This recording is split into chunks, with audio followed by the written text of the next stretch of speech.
ਛੋਟੀ ਕਹਾਣੀ ਪੁਰਾਣੀ ਕੜੀ। ਇੱਕ ਛੋਟੇ ਪਿੰਡ ਵਿੱਚ ਹਰਦੀਪ ਨਾਂ ਦਾ ਲੜਕਾ ਰਹਿੰਦਾ ਸੀ। ਉਹ ਬਹੁਤ ਹੀ ਚੁਸਤ ਤੇ ਸਿਆਣਾ ਸੀ, ਪਰ ਉਸਦੇ ਘਰ ਦੀ ਹਾਲਤ ਕਾਫੀ ਕਮਜ਼ੋਰ ਸੀ। ਇੱਕ ਦਿਨ ਉਸਨੂੰ ਆਪਣੇ ਦਾਦਾ ਜੀ ਦੀ ਪੁਰਾਣੀ ਕੜੀ ਮਿਲੀ। ਕੜੀ ਪੁਰਾਣੀ ਹੋ ਚੁੱਕੀ ਸੀ, ਨਾ ਸੂਈਆਂ ਚੱਲਦੀਆਂ ਸਨ ਤੇ ਨਾ ਹੀ ਕੋਈ ਖਾਸ ਰੰਗ ਬਚਿਆ ਸੀ। ਹਰਦੀਪ ਨੇ ਕੜੀ ਚੁੱਕ ਕੇ ਦਾਦਾ ਜੀ ਤੋਂ ਪੁੱਛਿਆ, ਇਹ ਕੜੀ ਕਿਸ ਕੰਮ ਦੀ, ਜਦੋਂ ਇਹ ਚੱਲਦੀ ਹੀ ਨਹੀਂ। ਦਾਦਾ ਮੁਸਕਰਾ ਕੇ ਬੋਲੇ, ਪੁੱਤ, ਇਹ ਕੜੀ ਮੇਰੇ ਪਿਓ ਨੇ ਮੈਨੂੰ ਦਿੱਤੀ ਸੀ। ਇਸ ਕੜੀ ਨੇ ਮੇਰੇ ਨਾਲ ਕਈ ਵੱਡੇ ਸਮੇਂ ਵੇਖੇ ਹਨ। ਯਾਦ ਰੱਖ, ਪੁਰਾਣੀਆਂ ਚੀਜ਼ਾਂ ਸਿਰਫ ਕੰਮ ਲਈ ਨਹੀਂ ਹੁੰਦੀਆਂ, ਇਹ ਸਾਡੀਆਂ ਯਾਦਾਂ ਨੂੰ ਜਿੰਦਾ ਰੱਖਦੀਆਂ ਹਨ। ਹਰਦੀਪ ਨੇ ਉਹ ਕੜੀ ਸਾਫ਼ ਕੀਤੀ ਤੇ ਆਪਣੀ ਪੜ੍ਹਾਈ ਵਾਲੀ ਮੇਜ਼ ਉੱਤੇ ਰੱਖ ਲਈ।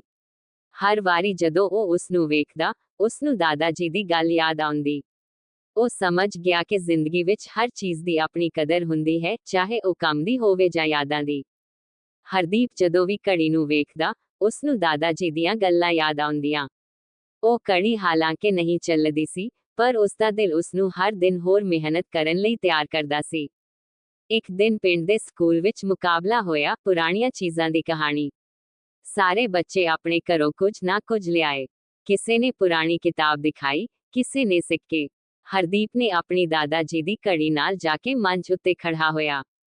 ਉਸਨੇ ਬਹੁਤ ਸਾਦੀ ਬੋਲੀ ਵਿੱਚ ਕਿਹਾ, ਇਹ ਘੜੀ ਭਾਵੇਂ ਹੁਣ ਸਮਾਂ ਨਹੀਂ ਦਿਖਾਉਂਦੀ, ਪਰ ਇਹ ਮੈਨੂੰ ਇਹ ਸਿਖਾਉਂਦੀ ਹੈ ਕਿ ਯਾਦਾਂ, ਵਫ਼ਾਦਾਰੀ ਅਤੇ ਪਰਿਵਾਰ ਦੀਆਂ ਗੱਲਾਂ ਸਮੇਂ ਤੋਂ ਵੀ ਵੱਧ ਕੀਮਤੀ ਹੁੰਦੀਆਂ ਹਨ।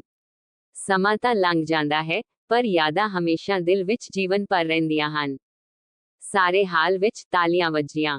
ਉਸ ਦਿਨ ਹਰਦੀਪ ਨੇ ਪਹਿਲਾ ਇਨਾਮ ਜਿੱਤਿਆ, ਪਰ ਉਸ ਦੇ ਲਈ ਸਭ ਤੋਂ ਵੱਡਾ ਇਨਾਮ ਇਹ ਸੀ ਕਿ ਉਸ ਨੂੰ ਸਮਝ ਆ ਗਿਆ, ਜਿਹੜੇ ਲੋਕ ਤੇ ਚੀਜ਼ਾਂ ਸਾਡੇ ਨਾਲ ਹਨ, ਉਹਨਾਂ ਦੀ ਕਦਰ ਕਰਨੀ ਸਭ ਤੋਂ ਵੱਡੀ ਜਿੱਤ ਹੈ।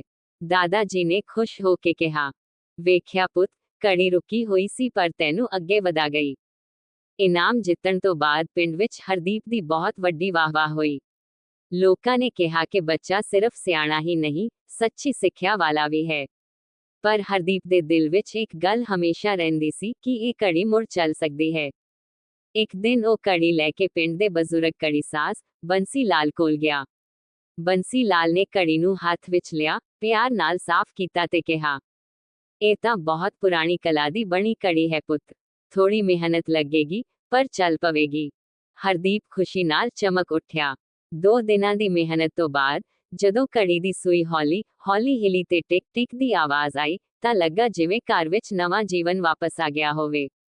ਦਾਦਾ ਜੀ ਦੀਆਂ ਅੱਖਾਂ ਵਿੱਚ ਹੰਝੂ ਆ ਗਏ। ਉਹ ਹੌਲੀ ਜਿਹੇ ਬੋਲੇ, ਇਹ ਸਿਰਫ ਕੜੀ ਨਹੀਂ, ਇਹ ਸਾਡੇ ਪਰਿਵਾਰ ਦੀ ਕਹਾਣੀ ਹੈ। ਹੁਣ ਇਹ ਤੇਰੇ ਹਵਾਲੇ ਹੈ ਪੁੱਤ, ਇਸ ਨੂੰ ਸਿਰਫ ਸਮੇਂ ਦੀ ਨਹੀਂ, ਪਰਿਵਾਰ ਦੀਆਂ ਯਾਦਾਂ ਦੀ ਸੰਭਾਲ ਸਮਝ ਕੇ ਰੱਖੀ। ਹਰਦੀਪ ਨੇ ਉਹ ਕੜੀ ਆਪਣੀ ਪੜ੍ਹਾਈ ਵਾਲੀ ਮੇਜ਼ ਤੇ ਨਹੀਂ, ਸਗੋਂ ਘਰ ਦੇ ਸਭ ਤੋਂ ਉੱਚੇ ਸਥਾਨ ਤੇ ਰੱਖੀ, ਤਾਂ ਜੋ ਹਰ ਕੋਈ ਉਸ ਨੂੰ ਵੇਖ ਕੇ ਯਾਦ ਕਰ ਸਕੇ ਕਿ ਜ਼ਿੰਦਗੀ ਵਿੱਚ ਸਮਾਂ ਮੁੜ ਕੇ ਨਹੀਂ ਆਉਂਦਾ, ਪਰ ਪੁਰਾਣੀਆਂ ਯਾਦਾਂ ਸਦਾ ਦਿਲ ਵਿੱਚ ਵਸਦੀਆਂ ਹਨ। ਸਾਲ ਬੀਤਦੇ ਗਏ। ਹਰਦੀਪ ਵੱਡਾ ਹੋ ਕੇ ਸ਼ਹਿਰ ਵਿੱਚ ਪੜ੍ਹਾਈ ਕਰਨ ਲੱਗ ਪਿਆ। ਦਾਦਾ ਜੀ ਦੀ ਕੜੀ ਹਮੇਸ਼ਾ ਉਸ ਦੇ ਨਾਲ ਰਹਿੰਦੀ ਸੀ। ਜਦੋਂ ਵੀ ਉਹ ਹਾਰ ਮੰਨਣ ਲੱਗਦਾ, ਕੜੀ ਦੀ ਟਿਕ ਟਿਕ ਉਸ ਨੂੰ ਯਾਦ ਦਿਵਾਉਂਦੀ ਕਿ ਸਮਾਂ ਕਿਸੇ ਲਈ ਰੁਕਦਾ ਨਹੀਂ, ਮਿਹਨਤ ਜਾਰੀ ਰੱਖ। ਇੱਕ ਦਿਨ ਯੂਨੀਵਰਸਿਟੀ ਵਿੱਚ ਉਸ ਦਾ ਇੰਟਰਵਿਊ ਸੀ। ਉਹ ਬਹੁਤ ਘਬਰਾਇਆ ਹੋਇਆ ਸੀ। ਇੰਟਰਵਿਊ ਦੇ ਕਮਰੇ ਵਿੱਚ ਦਾਖਲ ਹੋਣ ਤੋਂ ਪਹਿਲਾਂ ਉਸਨੇ ਆਪਣੀ ਜੇਬ ਵਿੱਚੋਂ ਦਾਦਾ ਜੀ ਦੀ ਕੜੀ ਕੱਢੀ, ਉਸ ਨੂੰ ਵੇਖ ਕੇ ਹੌਸਲਾ ਇਕੱਠਾ ਕੀਤਾ ਅਤੇ ਅੰਦਰ ਚਲਾ ਗਿਆ। ਇੰਟਰਵਿਊਅਰ ਨੇ ਹੱਸ ਕੇ ਪੁੱਛਿਆ, ਤੂੰ ਇਹ ਪੁਰਾਣੀ ਕੜੀ ਕਿਉਂ ਲਿਆਇਆ ਹੈ? ਹਰਦੀਪ ਨੇ ਨਿਮਰਤਾ ਨਾਲ ਜਵਾਬ ਦਿੱਤਾ, ਸਰ, ਇਹ ਕੜੀ ਮੇਰੇ ਲਈ ਸਿਰਫ ਸਮਾਂ ਨਹੀਂ ਦੱਸਦੀ, ਇਹ ਮੈਨੂੰ ਯਾਦ ਦਿਵਾਉਂਦੀ ਹੈ ਕਿ ਜ਼ਿੰਦਗੀ ਵਿੱਚ ਪੁਰਾਣੇ ਤਜਰਬੇ, ਪਰਿਵਾਰ ਦੀਆਂ ਯਾਦਾਂ ਤੇ ਧੀਰਜ ਸਭ ਤੋਂ ਵੱਡੇ ਅਧਿਆਪਕ ਹੁੰਦੇ ਹਨ। ਇੰਟਰਵਿਊਅਰ ਉਸ ਦੀ ਗੱਲ ਸੁਣ ਕੇ ਪ੍ਰਭਾਵਿਤ ਹੋਏ ਅਤੇ ਉਸ ਨੂੰ ਤੁਰੰਤ ਚੁਣ ਲਿਆ। ਜਦੋਂ ਹਰਦੀਪ ਘਰ ਵਾਪਸ ਗਿਆ ਤੇ ਦਾਦਾ ਨੂੰ ਇਹ ਖਬਰ ਸੁਣਾਈ, ਦਾਦਾ ਜੀ ਨੇ ਮੁਸਕਰਾਉਂਦੇ ਹੋਏ ਕਿਹਾ, ਵੇਖਿਆ ਪੁੱਤ, ਇਹ ਕੜੀ ਰੁਕੀ ਸੀ, ਫਿਰ ਚੱਲੀ, ਅਤੇ ਹੁਣ ਤੇਰੇ ਸੁਪਨੇ ਵੀ ਚਲਾ ਰਹੀ ਹੈ। ਉਸ ਦਿਨ ਤੋਂ ਬਾਅਦ ਕੜੀ ਸਿਰਫ ਹਰਦੀਪ ਲਈ ਨਹੀਂ, ਸਾਰੇ ਪਰਿਵਾਰ ਲਈ ਹੌਸਲੇ ਅਤੇ ਸਫਲਤਾ ਦੀ ਨਿਸ਼ਾਨੀ ਬਣ ਗਈ। ਹਰਦੀਪ ਸ਼ਹਿਰ ਵਿੱਚ ਆਪਣੀ ਮਿਹਨਤ ਨਾਲ ਵੱਡਾ ਅਫਸਰ ਬਣ ਗਿਆ। ਲੋਕ ਉਸ ਨੂੰ ਕਾਮਯਾਬੀ ਦੀ ਮਿਸਾਲ ਮੰਨਣ ਲੱਗ ਪਏ, ਪਰ ਉਸ ਦੇ ਦਿਲ ਵਿੱਚ ਹਮੇਸ਼ਾ ਪਿੰਡ, ਦਾਦਾ ਜੀ ਦੀਆਂ ਗੱਲਾਂ ਅਤੇ ਉਹ ਪੁਰਾਣੀ ਕੜੀ ਵਸਦੀ ਰਹੀ।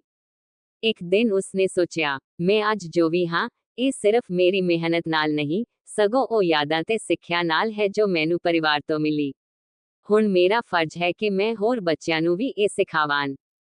ਉਸਨੇ ਪਿੰਡ ਵਿੱਚ ਇੱਕ ਛੋਟਾ ਸਕੂਲ ਖੋਲ੍ਹਿਆ। ਸਕੂਲ ਦੇ ਦਰਵਾਜ਼ੇ ਉੱਪਰ ਇੱਕ ਕੱਚ ਦੇ ਬਕਸੇ ਵਿੱਚ ਦਾਦਾ ਜੀ ਦੀ ਉਹ ਪੁਰਾਣੀ ਕੜੀ ਰੱਖ ਦਿੱਤੀ। ਬਕਸੇ ਦੇ ਹੇਠਾਂ ਲਿਖਿਆ ਸੀ, ਸਮਾਂ ਰੁਕਦਾ ਨਹੀਂ, ਪਰ ਯਾਦਾਂ ਤੇ ਸਿੱਖਿਆ ਹਮੇਸ਼ਾ ਜੀਵੰਤ ਰਹਿੰਦੀਆਂ ਹਨ। ਜਦੋਂ ਵੀ ਬੱਚੇ ਸਕੂਲ ਵਿੱਚ ਆਉਂਦੇ, ਉਹ ਕੜੀ ਨੂੰ ਵੇਖ ਕੇ ਪੁੱਛਦੇ, ਇਹ ਕਿਉਂ ਰੱਖੀ ਹੈ? ਤੇ ਹਰਦੀਪ ਹੌਲੀ ਮੁਸਕਰਾ ਕੇ ਕਹਿੰਦਾ, ਇਹ ਸਾਡੇ ਲਈ ਯਾਦ ਹੈ ਕਿ ਜੇ ਹੌਸਲਾ ਹੋਵੇ ਤਾਂ ਰੁਕੀ ਹੋਈ ਕੜੀ ਵੀ ਮੁੜ ਚੱਲ ਪੈਂਦੀ ਹੈ। ਦਾਦਾ ਜੀ ਦੀਆਂ ਅੱਖਾਂ ਵਿੱਚ ਖੁਸ਼ੀ ਦੇ ਹੰਝੂ ਆ ਗਏ। ਉਹ ਜਾਣਦੇ ਸਨ ਕਿ ਉਹਦੀ ਸਿੱਖਿਆ ਹੁਣ ਸਿਰਫ ਘਰ ਤੱਕ ਸੀਮਿਤ ਨਹੀਂ ਰਹੀ, ਸਗੋਂ ਪੂਰੇ ਪਿੰਡ ਨੂੰ ਰੋਸ਼ਨ ਕਰ ਰਹੀ ਹੈ। ਇਸ ਤਰ੍ਹਾਂ ਪੁਰਾਣੀ ਕੜੀ ਸਿਰਫ ਇੱਕ ਚੀਜ਼ ਨਹੀਂ ਰਹੀ, ਸਗੋਂ ਪੂਰੀ ਪੀੜ੍ਹੀ ਲਈ ਹੌਸਲੇ ਤੇ ਪ੍ਰੇਰਣਾ ਦਾ ਚਾਨਣ ਬਣ ਗਈ। ਕਈ ਸਾਲ ਬੀਤ ਗਏ। ਹਰਦੀਪ ਹੁਣ ਖੁਦ ਵੀ ਦਾਦਾ ਬਣ ਗਿਆ ਸੀ। ਉਸਦੇ ਵਾਲ ਚਿੱਟੇ ਹੋ ਗਏ ਸਨ, ਪਰ ਦਿਲ ਵਿੱਚ ਹੌਸਲਾ ਅਤੇ ਯਾਦਾਂ ਅਜੇ ਵੀ ਤਾਜ਼ਾ ਸਨ। ਇੱਕ ਸ਼ਾਮ ਨੂੰ ਉਸਦਾ ਪੋਤਾ ਅਰਜੁਨ ਸਕੂਲ ਤੋਂ ਵਾਪਸ ਆਇਆ ਤੇ ਪੁੱਛਣ ਲੱਗਾ, ਦਾਦਾ ਜੀ, ਇਹ ਪੁਰਾਣੀ ਕੜੀ ਕਿਉਂ ਹਰ ਵਾਰੀ ਸਭ ਤੋਂ ਉੱਚੀ ਥਾਂ ਤੇ ਰੱਖੀ ਹੁੰਦੀ ਹੈ? ਹਰਦੀਪ ਨੇ ਮੁਸਕਰਾ ਕੇ ਉਹੀ ਕੜੀ ਹੌਲੀ ਜਿਹੀ ਆਪਣੇ ਹੱਥ ਵਿੱਚ ਫੜੀ ਤੇ ਕਿਹਾ, ਪੁੱਤਰਾ, ਇਹ ਕੜੀ ਸਾਡਾ ਇਤਿਹਾਸ ਹੈ। ਇਹ ਸਾਨੂੰ ਦੱਸਦੀ ਹੈ ਕਿ ਜਦੋਂ ਅਸੀਂ ਹਾਰ ਮੰਨਣ ਲੱਗੀਏ, ਤਾਂ ਵੀ ਜ਼ਿੰਦਗੀ ਦਾ ਸਮਾਂ ਅੱਗੇ ਵਧਦਾ ਰਹਿੰਦਾ ਹੈ। ਇਹ ਕੜੀ ਮੈਨੂੰ ਮੇਰੇ ਦਾਦਾ ਜੀ ਦੀਆਂ ਗੱਲਾਂ ਯਾਦ ਕਰਾਉਂਦੀ ਹੈ, ਤੇ ਹੁਣ ਮੈਂ ਇਹ ਕਹਾਣੀ ਤੈਨੂੰ ਸੁਣਾ ਰਿਹਾ ਹਾਂ। ਅਰਜੁਨ ਦੀਆਂ ਅੱਖਾਂ ਚਮਕਣ ਲੱਗੀਆਂ। ਉਸਨੇ ਕੜੀ ਨੂੰ ਪਿਆਰ ਨਾਲ ਛੂਹਿਆ ਅਤੇ ਕਿਹਾ, ਦਾਦਾ ਜੀ, ਜਦੋਂ ਮੈਂ ਵੱਡਾ ਹੋਵਾਂਗਾ, ਤਾਂ ਮੈਂ ਵੀ ਇਹ ਕੜੀ ਆਪਣੇ ਨਾਲ ਰੱਖਾਂਗਾ। ਉਹ ਕੜੀ ਹੁਣ ਸਿਰਫ ਇੱਕ ਪਰਿਵਾਰ ਦੀ ਨਹੀਂ ਸੀ, ਸਗੋਂ ਪੂਰੀਆਂ ਪੀੜ੍ਹੀਆਂ ਦੀ ਅਮਾਨਤ ਬਣ ਗਈ ਸੀ। ਹਰ ਵਾਰੀ ਜਦੋਂ ਉਸਦੀ ਟਿਕ ਟਿਕ ਗੂੰਜਦੀ, ਲੱਗਦਾ ਸੀ ਜਿਵੇਂ ਉਹ ਕਹਿ ਰਹੀ ਹੋਵੇ, ਸਮਾਂ ਲੰਘ ਜਾਂਦਾ ਹੈ, ਪਰ ਯਾਦਾਂ, ਸਿੱਖਿਆ ਤੇ ਹੌਸਲਾ ਹਮੇਸ਼ਾ ਜੀਵੰਤ ਰਹਿੰਦੇ ਹਨ। ਇਸ ਤਰ੍ਹਾਂ ਕਹਾਣੀ ਇੱਕ ਚੱਕਰ ਵਾਂਗ ਮੁੜ ਕੇ ਨਵੀਂ ਸ਼ੁਰੂਆਤ ਕਰਦੀ ਹੈ। ਦਾਦਾ ਤੋਂ ਪੋਤੇ ਤੱਕ ਯਾਦਾਂ ਅਤੇ ਸਿੱਖਿਆ ਦਾ ਸਫ਼ਰ ਜਾਰੀ ਰਹਿੰਦਾ ਹੈ। ਅਰਜੁਨ ਵੱਡਾ ਹੋਣ ਲੱਗ ਪਿਆ। ਉਹ ਹਰ ਰੋਜ਼ ਕੜੀ ਦੀ ਟਿਕ ਟਿਕ ਸੁਣ ਕੇ ਪੜ੍ਹਦਾ, ਖੇਡਦਾ ਅਤੇ ਸੁਪਨੇ ਵੇਖਦਾ। ਦਾਦਾ ਹਰਦੀਪ ਉਸਨੂੰ ਹਮੇਸ਼ਾ ਕਹਿੰਦੇ, ਪੁੱਤ, ਇਹ ਟਿਕ ਟਿਕ ਸਿਰਫ ਸਮਾਂ ਨਹੀਂ, ਤੇਰੇ ਸੁਪਨਿਆਂ ਦੀ ਧੁਨ ਹੈ। ਪਿੰਡ ਦੇ ਹੋਰ ਬੱਚੇ ਵੀ ਜਦੋਂ ਸਕੂਲ ਆਉਂਦੇ, ਤਾਂ ਉਹ ਕੜੀ ਨੂੰ ਵੇਖ ਕੇ ਉਤਸ਼ਾਹਿਤ ਹੁੰਦੇ। ਉਹ ਕਹਿੰਦੇ, ਜੇ ਇਹ ਕੜੀ ਹਰਦੀਪ ਸਰ ਨੂੰ ਕਾਮਯਾਬ ਬਣਾ ਸਕਦੀ ਹੈ, ਤਾਂ ਸਾਨੂੰ ਵੀ ਹੌਸਲਾ ਦੇ ਸਕਦੀ ਹੈ। ਹੌਲੀ ਹੌਲੀ ਉਸ ਕੜੀ ਦੇ ਆਲੇ ਦੁਆਲੇ ਇੱਕ ਕਹਾਣੀ ਬਣ ਗਈ। ਲੋਕ ਦੂਰ ਦੂਰੋਂ ਆ ਕੇ ਉਹ ਕੜੀ ਵੇਖਦੇ ਅਤੇ ਬੱਚਿਆਂ ਨੂੰ ਦੱਸਦੇ ਕਿ ਜਿਵੇਂ ਪੁਰਾਣੀ ਕੜੀ ਮੁੜ ਚੱਲ ਪਈ ਸੀ, ਤਿਵੇਂ ਹੀ ਜ਼ਿੰਦਗੀ ਵੀ ਹਾਰ ਤੋਂ ਬਾਅਦ ਮੁੜ ਚੱਲ ਸਕਦੀ ਹੈ। ਅਰਜੁਨ ਜਦੋਂ ਕਾਲਜ ਗਿਆ, ਉਸਨੇ ਆਪਣੇ ਦਾਦਾ ਦੀ ਵਸੀਅਤ ਵਾਂਗ ਉਹ ਕੜੀ ਆਪਣੇ ਨਾਲ ਰੱਖੀ। ਇੱਕ ਵਾਰ ਉਸਦਾ ਮੁਕਾਬਲੇ ਦਾ ਇਮਤਿਹਾਨ ਸੀ।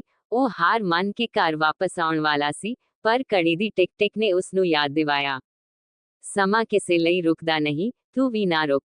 ਉਸਨੇ ਮੁੜ ਹੌਸਲਾ ਕੀਤਾ ਅਤੇ ਇਮਤਿਹਾਨ ਵਿੱਚ ਕਾਮਯਾਬ ਹੋਇਆ।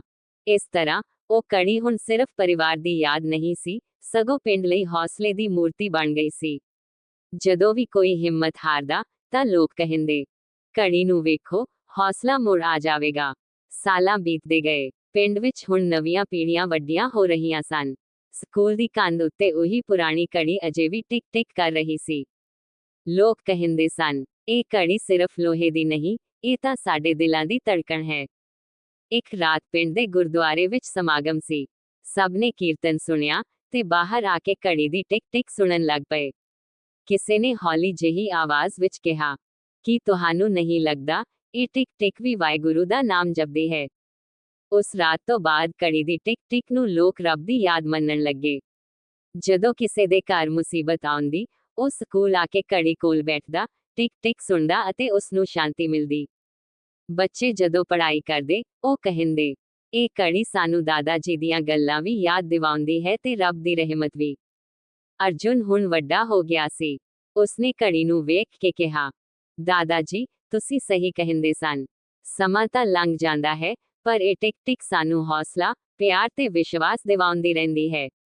ਇਹ ਆਵਾਜ਼ ਹੁਣ ਮੇਰੇ ਲਈ ਰੱਬ ਦੀ ਬਾਣੀ ਵਾਂਗ ਹੈ। ਇਸ ਤਰ੍ਹਾਂ ਇੱਕ ਸਧਾਰਨ ਪੁਰਾਣੀ ਕੜੀ ਸਮੇਂ ਦੇ ਨਾਲ ਕੇਵਲ ਯਾਦਾਂ ਦੀ ਨਹੀਂ ਰਹੀ, ਸਗੋਂ ਲੋਕਾਂ ਦੇ ਵਿਸ਼ਵਾਸ ਅਤੇ ਰੂਹਾਨੀ ਸਹਾਰੇ ਦੀ ਨਿਸ਼ਾਨੀ ਬਣ ਗਈ। ਵਕਤ ਦੀਆਂ ਹਵਾਵਾਂ ਨਾਲ ਪਿੰਡ ਵਿੱਚ ਬਹੁਤ ਕੁਝ ਬਦਲ ਗਿਆ। ਪੱਕੀਆਂ ਸੜਕਾਂ ਬਣ ਗਈਆਂ, ਨਵੇਂ ਘਰ ਬਣ ਗਏ, ਬੱਚੇ ਵਿਦੇਸ਼ ਜਾਣ ਲੱਗ ਪਏ। ਪਰ ਜਦੋਂ ਵੀ ਕੋਈ ਵਾਪਸ ਆਉਂਦਾ, ਉਹ ਸਭ ਤੋਂ ਪਹਿਲਾਂ ਸਕੂਲ ਜਾਂਦਾ ਅਤੇ ਉਹੀ ਪੁਰਾਣੀ ਕੜੀ ਵੇਖਦਾ। ਵਿਦੇਸ਼ ਤੋਂ ਆਏ ਜਵਾਨ ਕਹਿੰਦੇ, ਇਹ ਟਿਕ ਟਿਕ ਸਾਨੂੰ ਯਾਦ ਦਿਵਾਉਂਦੀ ਹੈ ਕਿ ਅਸੀਂ ਕਿੱਥੋਂ ਆਏ ਹਾਂ। ਘੜੀ ਹੁਣ ਪਿੰਡ ਦੀ ਨਿਸ਼ਾਨੀ ਬਣ ਗਈ ਸੀ। ਮੇਲੇ ਠੇਲਿਆਂ 'ਚ ਲੋਕ ਇਸ ਦੀ ਕਹਾਣੀ ਸੁਣਾਉਂਦੇ। ਇਹ ਘੜੀ ਇੱਕ ਸਮੇਂ ਰੁਕੀ ਹੋਈ ਸੀ, ਪਰ ਜਦੋਂ ਮੁੜ ਚੱਲੀ ਤਾਂ ਇਸਨੇ ਪੂਰੇ ਪਿੰਡ ਨੂੰ ਜੀਵਨ ਦਾ ਸਬਕ ਦੇ ਦਿੱਤਾ।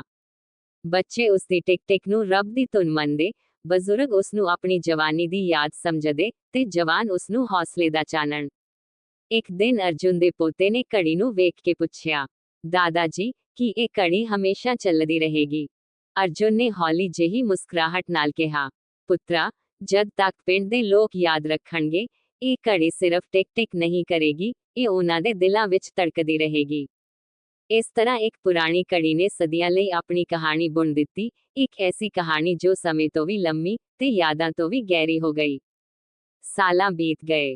ਅਰਜੁਨ ਹੁਣ ਵੱਡਾ ਹੋ ਕੇ ਸ਼ਹਿਰ ਵਿੱਚ ਕੰਮ ਕਰਦਾ ਸੀ, ਪਰ ਉਹ ਹਮੇਸ਼ਾ ਪਿੰਡ ਆਉਂਦਾ, ਘੜੀ ਦੇ ਕੋਲ ਬੈਠਦਾ ਅਤੇ ਬੱਚਿਆਂ ਨੂੰ ਕਹਾਣੀਆਂ ਸੁਣਾਉਂਦਾ। ਪਿੰਡ ਦੇ ਬਜ਼ੁਰਗ ਕਹਿੰਦੇ, ਇਹ ਘੜੀ ਸਿਰਫ ਸਮਾਂ ਨਹੀਂ ਦਿਖਾਉਂਦੀ, ਇਹ ਸਾਡੇ ਦਿਲਾਂ ਵਿੱਚ ਹੌਸਲਾ ਦਿੰਦੀ ਹੈ। ਇੱਕ ਦਿਨ ਪਿੰਡ ਵਿੱਚ ਨਵਾਂ ਸਕੂਲ ਖੁੱਲਿਆ। ਸਕੂਲ ਦੇ ਮੁੱਖ ਅਧਿਆਪਕ ਨੇ ਅਰਜੁਨ ਨੂੰ ਬੁਲਾਇਆ ਅਤੇ ਕਿਹਾ, ਤੁਸੀਂ ਬੱਚਿਆਂ ਨੂੰ ਸਿਰਫ ਪੜ੍ਹਾਈ ਨਹੀਂ ਦਿੰਦੇ, ਤੁਸੀਂ ਉਹਨਾਂ ਨੂੰ ਹੌਸਲਾ, ਯਾਦਾਂ ਤੇ ਪਰਿਵਾਰ ਦੀਆਂ ਗੱਲਾਂ ਵੀ ਸਿਖਾਉਂਦੇ ਹੋ। ਅਰਜੁਨ ਨੇ ਘੜੀ ਨੂੰ ਹੌਲੀ ਹੱਥ ਵਿੱਚ ਫੜਿਆ ਤੇ ਕਿਹਾ, ਹਰ ਵਾਰੀ ਜਦੋਂ ਕੋਈ ਹਿੰਮਤ ਹਾਰਦਾ ਹੈ, ਇਹ ਘੜੀ ਉਸ ਨੂੰ ਯਾਦ ਦਿਵਾਉਂਦੀ ਹੈ ਕਿ ਹਾਰ ਕੇ ਵੀ ਅੱਗੇ ਵਧਣਾ ਸਿੱਖੋ। ਬੱਚੇ ਘੜੀ ਦੇ ਆਲੇ ਦੁਆਲੇ ਬੈਠ ਕੇ ਸੁਣਦੇ, ਟਿਕ ਟਿਕ ਦੀ ਧੁਨ ਸੁਣਦੇ ਅਤੇ ਆਪਣੇ ਦਿਲਾਂ ਵਿੱਚ ਸਵਾਲ ਪੁੱਛਦੇ, ਕੀ ਅਸੀਂ ਵੀ ਕਦੇ ਹਾਰ ਨਹੀਂ ਮੰਨਾਂਗੇ? ਅਰਜੁਨ ਮੁਸਕਰਾ ਕੇ ਕਹਿੰਦਾ, ਟਿਕ ਟਿਕ ਸਿਰਫ ਆਵਾਜ਼ ਨਹੀਂ, ਇਹ ਸਿਖਾਉਂਦੀ ਹੈ ਕਿ ਜੇਕਰ ਹੌਸਲਾ ਹੋਵੇ, ਸਮਾਂ ਰੁਕਣ ਦੇ ਬਾਵਜੂਦ ਵੀ ਅੱਗੇ ਵਧਦਾ ਰਹਿੰਦਾ ਹੈ। ਇਸ ਤਰ੍ਹਾਂ ਪੁਰਾਣੀ ਘੜੀ ਸਿਰਫ ਪਰਿਵਾਰ ਦੀ ਯਾਦ ਨਹੀਂ ਰਹੀ, ਸਗੋਂ ਪਿੰਡ, ਬੱਚੇ, ਜਵਾਨ ਅਤੇ ਬਜ਼ੁਰਗ ਸਭ ਲਈ ਹੌਸਲੇ ਦੀ ਮੂਰਤੀ ਬਣ ਗਈ। ਇਹ ਕਹਾਣੀ ਹੁਣ ਹਰ ਪੀੜ੍ਹੀ ਨੂੰ ਸਿਖਾਉਂਦੀ ਹੈ ਕਿ ਹਾਰ ਕੇ ਵੀ ਅੱਗੇ ਵਧਣਾ ਸੰਭਵ ਹੈ। ਸਾਲਾਂ ਬੀਤ ਗਏ। ਅਰਜੁਨ ਹੁਣ ਆਪਣੇ ਪਿੰਡ ਤੋਂ ਬਾਹਰ ਵੱਡਾ ਆਦਮੀ ਬਣ ਗਿਆ, ਪਰ ਉਸ ਦੇ ਦਿਲ ਵਿੱਚ ਹਮੇਸ਼ਾ ਪੁਰਾਣੀ ਘੜੀ ਦੀ ਟਿਕ ਟਿਕ ਗੂੰਜਦੀ ਰਹਿੰਦੀ ਸੀ। ਇੱਕ ਦਿਨ ਪਿੰਡ ਦੇ ਲੋਕਾਂ ਨੇ ਮਿਲ ਕੇ ਘੜੀ ਦੇ ਇਤਿਹਾਸ ਬਾਰੇ ਇੱਕ ਛੋਟਾ ਮਿਊਜ਼ੀਅਮ ਬਣਾਇਆ। ਬੱਚੇ, ਜਵਾਨ, ਬਜ਼ੁਰਗ ਅਤੇ ਵਿਦੇਸ਼ ਤੋਂ ਆਏ ਸੈਲਾਨੀ ਸਭ ਆ ਕੇ ਘੜੀ ਦੇ ਕੋਲ ਖੜੇ ਹੁੰਦੇ। ਟਿਕ ਟਿਕ ਸੁਣ ਕੇ ਉਹ ਸੋਚਦੇ, ਇਹ ਸਿਰਫ ਘੜੀ ਨਹੀਂ, ਇਹ ਸਾਡੇ ਹੌਸਲੇ, ਯਾਦਾਂ ਤੇ ਵਿਸ਼ਵਾਸ ਦੀ ਆਵਾਜ਼ ਹੈ। ਅਰਜੁਨ ਆਪਣੇ ਪੋਤੇ ਅਰਵਿੰਦ ਨੂੰ ਹੌਲੀ ਜਿਹੇ ਕਿਹਾ, ਪੁੱਤ, ਇਹ ਘੜੀ ਸਾਡੇ ਲਈ ਯਾਦਾਂ ਦੀ ਦਿਉਤੀ ਹੈ। ਜਦ ਤੂੰ ਟਿਕ ਟਿਕ ਸੁਣਦਾ ਹੈ, ਯਾਦ ਰੱਖ ਕੇ ਸਮਾਂ ਰੁਕਦਾ ਨਹੀਂ, ਪਰ ਹੌਸਲਾ ਅਤੇ ਯਕੀਨ ਸਦਾ ਜੀਵੰਤ ਰਹਿੰਦੇ ਹਨ। ਇਹ ਟਿਕ ਟਿਕ ਹੁਣ ਸਿਰਫ ਘਰ ਜਾਂ ਪਿੰਡ ਲਈ ਨਹੀਂ, ਸਗੋਂ ਹਰ ਉਸ ਵਿਅਕਤੀ ਲਈ ਹੈ ਜੋ ਹਾਰ ਮੰਨਣ ਦੇ ਬਾਵਜੂਦ ਅੱਗੇ ਵਧਣ ਦੀ ਕੋਸ਼ਿਸ਼ ਕਰਦਾ ਹੈ। ਉਸ ਰਾਤ ਪੂਰਾ ਪਿੰਡ ਇਕੱਠਾ ਹੋਇਆ। ਘੜੀ ਦੇ ਕੋਲ ਬੱਚੇ ਵੀ ਬੈਠੇ, ਜਵਾਨ ਵੀ, ਬਜ਼ੁਰਗ ਵੀ। ਸਭ ਨੇ ਟਿਕ ਟਿਕ ਸੁਣੀ, ਅਰਜੁਨ ਦੀ ਗੱਲ ਸੁਣੀ ਅਤੇ ਆਪਣੀ ਜ਼ਿੰਦਗੀ ਵਿੱਚ ਹੌਸਲਾ ਭਰਿਆ। ਇਸ ਤਰ੍ਹਾਂ ਪੁਰਾਣੀ ਘੜੀ ਸਦੀਆਂ ਲਈ ਸਿਰਫ ਸਮਾਂ ਨਹੀਂ ਦਿਖਾਉਂਦੀ, ਸਗੋਂ ਪਿਆਰ, ਯਾਦਾਂ, ਹੌਸਲਾ ਅਤੇ ਰੂਹਾਨੀ ਸਿੱਖਿਆ ਦੀ ਨਿਸ਼ਾਨੀ ਬਣ ਗਈ। ਲੋਕ ਕਹਿੰਦੇ, ਜਦ ਤੱਕ ਇਹ ਘੜੀ ਟਿਕ ਟਿਕ ਕਰਦੀ ਰਹੇਗੀ, ਸਾਡਾ ਹੌਸਲਾ ਵੀ ਜੀਵੰਤ ਰਹੇਗਾ। ਇਸ ਤਰ੍ਹਾਂ ਇੱਕ ਸਧਾਰਨ ਪੁਰਾਣੀ ਘੜੀ ਨੇ ਸਦੀਆਂ ਦੀ ਕਹਾਣੀ ਬਣਾਈ, ਪ੍ਰੇਰਣਾ, ਹੌਸਲਾ, ਯਾਦਾਂ ਅਤੇ ਰੂਹਾਨੀ ਸ਼ਕਤੀ ਦੀ।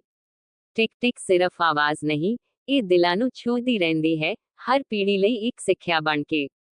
ਇੱਕ ਦਿਨ ਅਰਜੁਨ ਨੂੰ ਨਿਰੀਖਣ ਲਈ ਵਿਦੇਸ਼ ਦੇ ਸਕੂਲਾਂ ਅਤੇ ਕਾਲਜਾਂ ਵਿੱਚ ਬੁਲਾਇਆ ਗਿਆ। ਉਸਨੇ ਘੜੀ ਨਾਲ ਆਪਣੀ ਕਹਾਣੀ ਸਭਨਾਂ ਨੂੰ ਸੁਣਾਈ। ਬੱਚੇ, ਜਵਾਨ, ਅਧਿਆਪਕ ਅਤੇ ਮਾਸਟਰ ਇਹ ਸੁਣ ਕੇ ਪ੍ਰਭਾਵਿਤ ਹੋਏ। ਉਹ ਕਹਿੰਦਾ, ਇਹ ਘੜੀ ਸਿਰਫ ਸਮਾਂ ਨਹੀਂ ਦਿਖਾਉਂਦੀ, ਇਹ ਸਾਨੂੰ ਸਿਖਾਉਂਦੀ ਹੈ ਕਿ ਹੌਸਲਾ, ਯਾਦਾਂ ਅਤੇ ਪਰਿਵਾਰ ਦੀਆਂ ਸਿੱਖਿਆਵਾਂ ਸਦੀਵੀ ਹਨ। ਹਾਰ ਮੰਨਣ ਦੇ ਬਾਵਜੂਦ ਵੀ ਅੱਗੇ ਵਧਣਾ ਸੰਭਵ ਹੈ। ਬੱਚੇ ਘੜੀ ਨੂੰ ਦੇਖ ਕੇ ਪ੍ਰੇਰਿਤ ਹੋਏ। ਜਵਾਨ ਕਹਿੰਦੇ, ਜੇਕਰ ਇੱਕ ਪੁਰਾਣੀ ਘੜੀ ਨੇ ਇਹ ਸਿੱਖਿਆ ਦਿੱਤੀ, ਤਾਂ ਅਸੀਂ ਵੀ ਆਪਣੇ ਸੁਪਨੇ ਪੂਰੇ ਕਰ ਸਕਦੇ ਹਾਂ। ਪਿੰਡ ਵਿੱਚ ਘੜੀ ਇੱਕ ਸੰਕਲਪ ਬਣ ਗਈ। ਲੋਕ ਦੂਰ ਦੂਰੋਂ ਆ ਕੇ ਇਸ ਨੂੰ ਵੇਖਦੇ ਅਤੇ ਆਪਣੇ ਦਿਲਾਂ ਵਿੱਚ ਹੌਸਲੇ ਦੀ ਚਮਕ ਲੈ ਕੇ ਜਾਂਦੇ। ਅਰਜੁਨ ਦੇ ਪੋਤੇ ਅਰਵਿੰਦ ਨੂੰ ਘੜੀ ਦੀ ਟਿਕ ਟਿਕ ਸੁਣ ਕੇ ਲੱਗਦਾ, ਇਹ ਸਿਰਫ ਘੜੀ ਨਹੀਂ, ਇਹ ਰੱਬ ਦੀ ਆਵਾਜ਼ ਵਾਂਗ ਹੈ ਜੋ ਦਿਲਾਂ ਨੂੰ ਛੂਹਦੀ ਹੈ। ਸਾਰੇ ਲੋਕ ਹੁਣ ਘੜੀ ਨੂੰ ਪ੍ਰੇਰਣਾ ਦਾ ਮੂਰਤਿਕ ਸਥਾਨ ਮੰਨਣ ਲੱਗੇ। ਇਹ ਘੜੀ ਸਿਰਫ ਪਿੰਡ ਦੀ ਹੀ ਨਹੀਂ ਰਹੀ, ਸਗੋਂ ਪੂਰੀ ਕੌਮ ਲਈ ਹੌਸਲੇ, ਯਕੀਨ ਅਤੇ ਸਿੱਖਿਆ ਦੀ ਨਿਸ਼ਾਨੀ ਬਣ ਗਈ। ਅੰਤਿਮ ਸਿੱਖਿਆ, ਜਿਵੇਂ ਘੜੀ ਟਿਕ ਟਿਕ ਕਰਦੀ ਹੈ, ਤਿਵੇਂ ਹੌਸਲਾ, ਯਾਦਾਂ ਅਤੇ ਪ੍ਰੇਰਣਾ ਸਦੀਵਾਂ ਲਈ ਜੀਵੰਤ ਰਹਿੰਦੀ ਹੈ। ਇਹ ਕਹਾਣੀ ਦਿਖਾਉਂਦੀ ਹੈ ਕਿ ਹਰ ਪੁਰਾਣੀ ਚੀਜ਼ ਦੇ ਪਿੱਛੇ ਇੱਕ ਸਿੱਖਿਆ ਛੁਪੀ ਹੁੰਦੀ ਹੈ। ਤੁਹਾਡਾ ਬਹੁਤ ਬਹੁਤ ਧੰਨਵਾਦ ਜੀ ਸੁਣਨ ਲਈ।